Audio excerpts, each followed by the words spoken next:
السلام علیکم ورحمۃ اللہ وبرکاتہ۔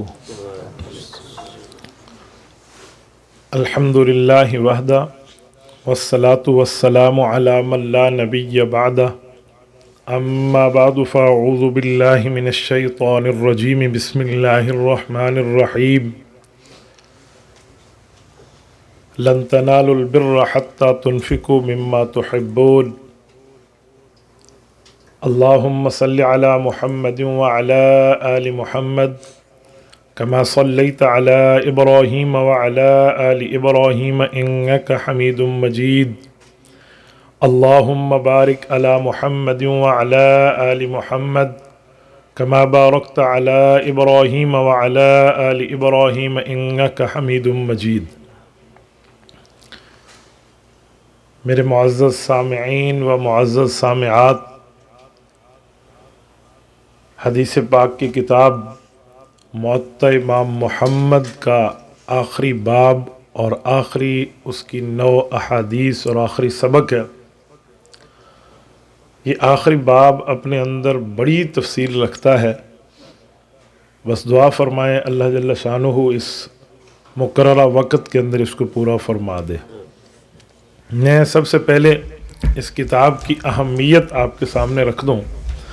اس کتاب کا نام ہے الموطا للامام محمد بن حسن الشیبانی رحمۃ اللہ علیہ نے اس کو جمع کیا ہے۔ حدیث پاک کی کتاب موطا کا مطلب کیا ہے؟ یہ توطا سے مشتق ہے، اس میں مفعول ہے، اسے آبجیکٹ کہتے ہیں انگلش میں، یہ وہ سینٹنس ہے۔ تو موطا کا مطلب ہوتا ہے آسان کی ہوئی کتاب، نرم کی ہوئی کتاب، یعنی جو احادیث عام بندے کے لیے مشکل ہو جائیں اور طالب علم حدیث کے لیے سمجھنا تھوڑا سا گراں گزرے، اس کو استاذ کی رہنمائی چاہیے، استاذ کی وہاں پر اس کو سمجھانے کا، تفہیم کا معاملے کی ضرورت ہو، تو وہاں اس کے لیے موطا یعنی رہنمائی اور آسانی کا کام کرے گی۔ تو یہ موطا امام محمد ہے کہ جو بالکل اس کو مسئلے آسان کر کے دے دی گی۔ یہ کتاب 1 جلد پر مشتمل ہے اور اس کتاب کو اللہ جل شانہ نے بہت بڑی سعادتوں سے نوازا ہے۔ میں چند معروضات آپ کی خدمت میں رکھ رہا ہوں۔ سب سے پہلی اور بنیادی بات کہ یہ جو موطا امام محمد کتاب ہے، یہ حضرت امام محمد رحمۃ اللہ علیہ نے جمع کی ہے۔ تو امام محمد خود کون ہے، ان کا تعارف کیا ہے، یہ میں آپ کی خدمت میں رکھتا ہوں۔ 132 ہجری میں حضرت امام محمد پیدا ہوئے۔ میں نے کل کے درس میں آپ کی خدمت میں 3 صدیوں ہجری کی بات کی تھی کہ 3 صدیاں، 3 زمانہ بہت بہتر ہے۔ ان میں ایک زمانہ حضور کا، دوسرا صحابہ کا، تیسرا صحابہ کے شاگرد تابعین کا۔ حضور علیہ الصلوۃ والسلام کا زمانہ سن 10 ہجری سے ختم ہوا، تو صحابہ کرام کا زمانہ سن 10 سے شروع ہوا، یہ 110 ہجری تک چلا۔ پھر 210 ہجری، اگلے 100 سال تابعین کا زمانہ ہے۔ تو حضرت امام محمد رحمۃ اللہ تعالیٰ علیہ، صحابہ کرام کا زمانہ ختم ہوا، تابعین کا زمانہ شروع تھا، ابھی اس کو 22 سال ہی ہوئے تھے، تیسرا افضل زمانہ جاری ہی تھا کہ امام محمد کی پیدائش ہوئی ہے۔ یہ مطلب ہے 132 ہجری میں۔ یہ رہنے والے کہاں کے تھے؟ امام محمد رحمۃ اللہ علیہ کا خاندان ملک شام کا رہنے والا تھا۔ شیبانی قبیلہ جو ہے یہ شام کا ایک علاقہ ہے، فرقد، یہ وہاں اس جزیرے میں رہنے والے لوگ ہیں۔ یہ ان کے دادا کا نام بھی ہے اور اس جزیرے کا علاقہ بھی کہلاتا تھا۔ اور پھر انہوں نے ہجرت کی، یہ واسط آ گئے۔ واسط آج کل جو شہر ہے وہ ایران کا ہے، اس کو نیشا پور کے قریب شہر ہونے کا شرف حاصل ہے۔ تو یہ یہاں پر پیدا ہوئے اور پھر اس کے بعد ان کے والدین نے امام محمد کی اعلیٰ تعلیم کے لیے کہ مزید دینی تعلیم حاصل کرے، تو اس وقت وہاں تشریف لے گئے جہاں حضرت عمر رضی اللہ تعالیٰ عنہ نے جس شہر کو بنایا تھا، حضرت علی رضی اللہ عنہ نے اس شہر کو بسایا تھا، اور اس پہ 1500 صحابہ کرام پہنچے تھے۔ عبداللہ ابن مسعود رضی اللہ عنہ صحابی اس یونیورسٹی کے وائس چانسلر تھے، اور وہ شہر کوفہ تھا۔ کوفہ شہر بہت بڑا خوبصورت شہر تھا، جس کو بنائے عمر بسائے علی اور اس کے لیے علم کے چراغ جلائے عبداللہ ابن مسعود 1500 صحابہ کی موجودگی میں، تو اس شہر کے علم کا کیا حال ہوگا؟ تو اس لیے یہ کوفہ تشریف لے آئے تاکہ وہاں پر ہماری اولاد کو دینی معاملات میں رہنمائی آسانی سے مل سکے۔ تو انہوں نے وہاں پر علم حدیث حاصل کیا ہے۔ 13 سے 14 سال کی عمر ہے تو امام محمد رحمۃ اللہ علیہ نے علم حدیث اتنا پڑھ لیا تھا اس وقت کہ جب 20 سال کے لگ بھگ پہنچے تو پھر یہ درس دینے کے قابل ہو گئے۔ محدثین بیٹھا کرتے تھے، حفاظ حدیث ان کی مجلس میں بیٹھا کرتے تھے اور یہ وہاں پر حدیث کا درس ارشاد فرماتے ہیں۔ حضرت امام محمد رحمۃ اللہ علیہ نے امام اعظم ابو حنیفہ رحمہ اللہ سے بھی پڑھا ہے، امام قاضی ابو یوسف رحمۃ اللہ علیہ سے پڑھا ہے، حضرت امام اوزاعی رحمۃ اللہ علیہ سے بھی پڑھا ہے، اور اسی طرح حضرت امام مالک رحمۃ اللہ علیہ سے بھی پڑھا ہے، امام مسور ابن قدام سے بھی پڑھا ہے اور امام سفیان ثوری سے بھی پڑھا ہے۔ یہ تقریباً 7 اساتذہ ہیں جن میں 6 احناف ہیں۔ امام ابو حنیفہ رحمۃ اللہ علیہ کے شاگرد ہیں براہ راست یا ان کے دوست ہیں، ان سے پڑھا، اور 7ویں نمبر پہ حضرت امام مالک رحمۃ اللہ سے پڑھا۔ امام مالک کوئی عام آدمی نہیں ہے، امام مالک امام دار الحجرہ ہیں، مدینہ طیبہ کے رہنے والے تھے، مدینہ میں پیدا ہوئے، مدینہ میں فوت ہوئے۔ آج بھی رسول اللہ صلی اللہ علیہ وسلم کے قدموں میں جنت البقیع کے اندر حضرت امام مالک کی قبر ہے۔ اللہ تعالیٰ آپ کو مدینہ طیبہ لے جائے اور اللہ آپ کی برکت سے ہم سب کو لے جائے۔ تو جب آپ مدینہ طیبہ جائیں گے، نبی پاک صلی اللہ علیہ وآلہ وسلم کے قدمین مبارک کی طرف جنت البقیع ہے، یہ اسی طرف حضرت امام نافع کی قبر ہے اور ان کے ساتھ حضرت امام مالک کی قبر ہے، اور حضرت امام مالک رحمۃ اللہ علیہ قبر مبارک وہی ہے، اور ان کے بالکل قریب ہمارے شیخ الحدیث حضرت مولانا محمد زکریا کاندلوی رحمۃ اللہ علیہ قبر مبارک ہے۔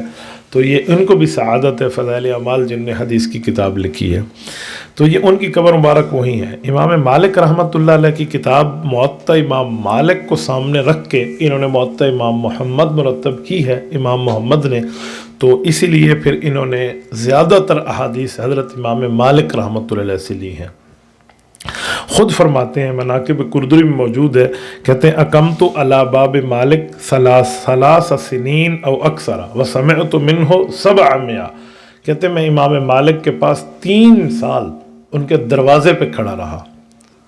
ضروری نہیں ہے کہ دروازے پہ سب کچھ پڑھا، مراد یہ ہے کہ مجھے ان کے در سے ملا جو بھی ملا، تو کہتے ہیں میں ان کے 3 سال ان کے دروازے پہ رہا اور میں نے ان سے 700 رسول اللہ صلی اللہ علیہ وسلم کی حدیث کو سنا ہے۔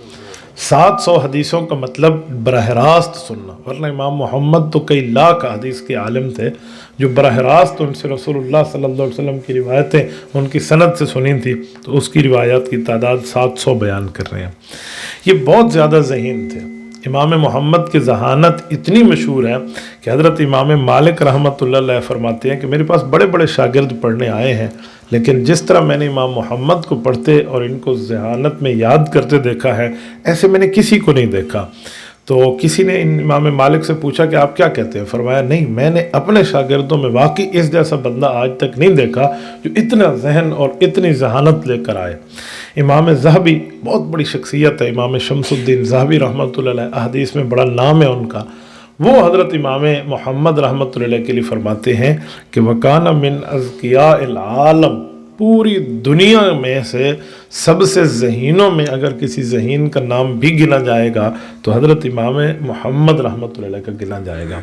انتہائی خوبصورت تھے، اتنی اللہ تعالیٰ نے خوبصورتی اور خوبصورتی عطا فرمائی تھی کہ کوئی ان کو دیکھ کر نا وہ دنگ رہ جاتا۔ کہتے ہیں غیر مسلم نے حضرت امام محمد کے علوم سے متاثر ہو کے کلمہ پڑھا، تو وہ آیا اور آ کر بیٹھا، تو کلمہ پڑھتے وقت اس کے یہ لفظ تھے کہ یا ایھا المسلمین، مسلمانوں نے کہا کہ مسلمانوں، ھذا محمدکم الاصغر، یہ تو آپ کے چھوٹے محمد ہیں، فکیف محمدکم الاکبر، نبی علیہ الصلوۃ والسلام کا رتبہ کیا ہوگا؟ یعنی امام مالک رحمۃ اللہ علیہ کی جو ان نے موطا مرتب کی ہے وہ بھی ان کی تعریف کر رہے ہیں اور باقی بھی ان کی تعریف کر رہے ہیں، اپنے بھی اور پرائے بھی، اللہ نے ایسا رتبہ عطا فرمایا تھا۔ حضرت امام محمد رحمۃ اللہ علیہ کی عقل مندی کا اندازہ لگائے۔ امام ابو حنیفہ کے پاس یہ اس وقت آئے جب ان کے چہرے پہ داڑھی مبارک ابھی نہیں آئی تھی، تو حضرت امام ابو حنیفہ رحمۃ اللہ علیہ نے سوچا کہ ان کو کچھ وقت اپنے سے دور رکھا جائے، داڑھی آ جائے، پھر ان کو اس بڑی کلاس میں بٹھاؤں۔ تو حضرت امام ابو حنیفہ رحمہ اللہ نے فرمایا کہ ہمارے ہاں تو حافظ قرآن ہو پھر وہ فقہ کی کلاس میں بیٹھ سکتا ہے کہ علم حدیث حاصل کرے، آپ تو حافظ ہے کہ جی میں قرآن کا حافظ نہیں ہوں، فرمایا آپ جائیے پہلے حفظ کر کے آئیے۔ ان کا خیال تھا ایک عرصہ لگے گا، حفظ کرائے گا، اتنے میں اس کی داڑھی بھی آ جائے گی اور بڑوں کے کلاس میں بیٹھنے کے ماشاءاللہ مستحق بھی کہلائے گا۔ انہوں نے کہا جی وعدہ؟ کہا جی بالکل وعدہ، آپ حافظ بن کے آ جائیں ضرور ہم آپ کو بٹھائیں گے۔ امام محمد جمعہ کے دن آئے تھے، اگلے جمعہ پھر آ گئے۔ تو امام صاحب رحمۃ اللہ نے فرمایا بیٹا میں نے آپ کو کہا تھا آپ حفظ کر کے آئیں، کہ جی آپ مجھ سے سن لیں، میں نے پورا قرآن حفظ کر لیا۔ 6 پارے روزانہ کی بنیاد پر یاد کرنا، ایک ہفتے میں قرآن کا حافظ بننا، امام محمد رحمۃ اللہ علیہ کی ایک شان ہے۔ پورے ایک ہفتے میں، یعنی 7 دن کریں نا، قرآن کی 7 منازل ہیں، ایک منزل روزانہ حفظ کی۔ عرب ہے خود ماشاءاللہ، اہل عرب کی زبان بھی تو پھر اپنی، اور ذہانت بھی تو دیکھیں نا، تو جو بھی جہاں سے بھی امتحان لیں امام صاحب رحمۃ اللہ علیہ آیات سنا دیں، ان کو پتہ ہے جو بھی پڑھ رہے ہیں۔ تو حضرت امام صاحب رحمۃ اللہ نے اپنے وعدے کے مطابق انہیں داخلہ دے دیا تھا، پھر یہ امام صاحب سے پڑھے ہیں، بڑا عرصہ حضرت امام محمد رحمۃ اللہ نے ان سے پڑھا ہے، اور 20 سال کی عمر جب ہوئی نا تو ان سے محدثین پڑھنا شروع ہو گئے تھے، کیونکہ امام صاحب رحمۃ اللہ کے پاس یہ 13 سال کی عمر میں پہنچے ہیں۔ 13 اور 14 سال ان کی عمر کب بنے گی؟ 32 میں پیدا ہوئے ہیں تو 43 کر لیں، 44 کر لیں، یہ امام صاحب رحمۃ اللہ کی عمر پہنچے۔ امام صاحب کا انتقال 150 ہجری میں ہے، یعنی 6 سال امام صاحب سے پڑھے ہیں، تو 14 اور 6 20 ہی بنے۔ تو جب امام صاحب دنیا سے رخصت ہوئے تو یہ استاذ بن چکے تھے، تو یہ اس وقت پڑھا رہے تھے 20 سال کی عمر میں۔ اور اگر میں ان کے شاگردوں کے نام آپ کے سامنے لوں نا کہ امام محمد کے شاگرد کون ہیں، تو وہ امت کے بہت بڑی بڑی شخصیات ہیں، بہت بڑے بڑے محدث، بہت بڑے بڑے فقیہ ہیں جنہوں نے امام محمد رحمۃ اللہ علیہ سے پڑھا ہے۔ مثلا ایک بہت بڑا نام ہے دنیا میں امام شافعی رحمۃ اللہ علیہ کا۔ امام شافعی امام محمد کے شاگرد ہیں۔ کتنا عرصہ امام شافعی علم حدیث امام محمد رحمۃ اللہ سے پڑھتے رہے۔ ایک موقع پہ کسی نے امام شافعی رحمۃ اللہ سے پوچھا کہ آپ نے کتنا پڑھا امام محمد سے؟ تو امام شافعی رحمۃ اللہ فرمانے لگے کہ حفظت ان محمد وقر بعیر، کہ میں نے اتنا امام محمد سے علم حدیث پڑھا ہے جتنی کتابوں کو اونٹوں کا لشکر اپنی پشت پہ اٹھا کے چلے گا نا، تو اتنی کتابیں تو میں نے امام محمد سے حفظ کر لی تھی۔ اس حد تک حضرت امام شافعی رحمہ اللہ اپنے اس استاذ کے قائل تھے۔ بلکہ امام شافعی رحمۃ اللہ تعالیٰ علیہ کو ایک آزمائش سے دوچار ہونا پڑا ایک مرتبہ۔ بادشاہ وقت نے ان کے اوپر ایک الزام کو ثابت سمجھ لیا تھا، حالانکہ وہ الزام تھا، ثابت نہیں تھا، کہ ان نے اس طرح بات کی ہے، یہ وہ ریاست کے خلاف فلاں فلاں۔ تو اس زمانے میں اس کی سزا گردن زدی تھی کہ ان کو قتل کر دیں۔ تو ایک چمڑے کا تخت بچھایا جاتا تھا اور اس کے اوپر اس شخص کو بٹھایا جاتا، پھر جلاد کو بلایا جاتا، وہ اس کی گردن اڑا دیتا۔ اس وقت امام شافعی کو اس پر بٹھا دیا گیا تھا، جلاد کو بلوا دیا گیا تھا، اور اس نے تلوار اپنے نیام سے نکال لی تھی۔ اتفاقاً امام محمد اس بادشاہ کے دربار میں پہنچے، اتفاقاً، پتہ بھی نہیں تھا کہ کیا ہو رہا ہے یہاں۔ تو امام محمد کی آمد پہ جو شور ہوا نا تو لوگ ہٹے، تو بادشاہ نے پوچھا کیا ہوا؟ کہ جی امام محمد تشریف لائے۔ تو وہ کھڑے ہو گئے، وہ آ کے بیٹھے ان کے ساتھ، تو دیکھا امام شافعی رحمۃ اللہ علیہ، اس وقت ان کا نام تھا مصری عالم، مصر سے آئے تھے امام شافعی۔ اس کو دیکھا نا کہ جلاد اس کی گردن اتارے، انہوں نے سمجھا کسی کا قصاص ہوگا، تو انہوں نے جلاد کو اشارہ کیا اور بادشاہ کو، تو رک گیا، کہ کیا ہوا ان کا؟ تو کہا ان پہ ایسا ایسا معاملہ ہے، یہ ریاست کے خلاف یہ کام کر رہے ہیں، یوں کر رہے ہیں۔ تو امام محمد نے فرمایا نہیں ایسا تو نہیں ہے، میں تو اس شخص کو براہ راست جانتا ہوں، یہ تو ایک اچھے عالم دین ہے اور بہترین پڑھنے آئے ہیں یہاں پر، مصر سے تشریف لائے ہیں، آپ ان کے ساتھ زیادتی کر رہے ہیں، جو گواہان گواہی دے رہے ہیں میرے سامنے آپ لائیں، میں تو اس کے دن رات کو جانتا ہوں، اس جیسا عالم تو ہوگا نہیں۔ یعنی ان کے اچھے میں تعریف بھی کی اور حقیقت بھی بتا۔ تو بادشاہ ہارون الرشید اس وقت رک گئے، اس نے کہا اچھا آپ گواہی دینے؟ فرمایا میں اس کے حق میں گواہی دیتا ہوں۔ یعنی جس وقت تلوار نیام سے نکل چکی تھی، امام شافعی کی گردن پہ پڑنے والی تھی، امام محمد رحمۃ اللہ کی وجہ سے وہ بچ گئے۔ یہ امام شافعی ان کے شاگرد ہیں۔ اسی طرح بہت بڑا نام امام ابو عبیدہ کا ہے، قاسم بن سلام کا ہے، اسد بن فرات کا ہے، یہ سارے امام صاحب کے شاگرد ہیں امام محمد کے۔ یحییٰ بن معین، یہ امام ابو حنیفہ رحمہ اللہ کے بھی شاگرد ہیں اور امام محمد کے بھی شاگرد ہیں۔ یحییٰ بن معین کون ہے؟ بہت بڑا آدمی ہے، 10 لاکھ حدیثیں اس نے لکھی تھیں۔ جتنی حدیث لکھتے قلم سے لکھتے، وہ قلم جس کو بالکل گھڑا جاتا تھا اور اس کو صحیح اس کا برادہ ہوتا ہے نا، اس کو قلم کو صحیح کرنے سے چاقو کے ساتھ چھری کے ساتھ قلم بناتے تھے. آج کل تو پتہ نہیں لوگ وہ قلم جانتے ہی نہیں ہیں، کانے سے وہ قلم بنا کرتی تھی. تو انہوں نے 10 لاکھ حدیثیں لکھی اور اس کا برادہ اکٹھا کیا ہوا تھا. پورا کمرہ بھر گیا تھا ان کلموں کے برادے سے جن نے حدیثیں لکھی تھی. ایک دن کسی نے پوچھا کہ اتنی چیزیں آپ نے اکٹھی کی ہیں تو یہ ساتھ کیوں کیا ہے؟ یہ برادہ کلموں کا، یہ تو لکڑی کی چیزیں ہیں. تو انہوں نے فرمایا یہ میں نے اپنی آخرت کے لیے کی ہیں.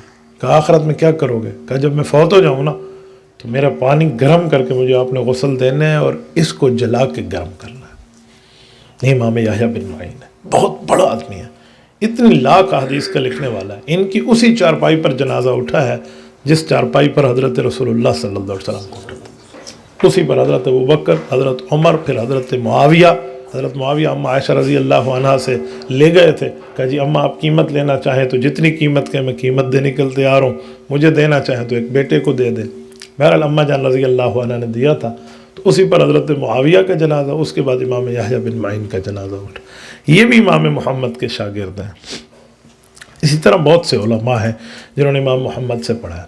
مرد بھی پڑھتے تھے اور ایک وقت خواتین کا بھی تھا، مخصوص وقت میں خواتین بھی ان سے علم حدیث پڑھا کرتی تھی. گویا امام محمد کا مدرسۃ البنات بھی ہے اور مدرسۃ البنین بھی ہے. امام محمد رحمۃ اللہ علیہ نے یوں امت کے دونوں طبقوں کو پڑھایا. ان کی 5 عادات بڑی مشہور ہیں امام محمد کی.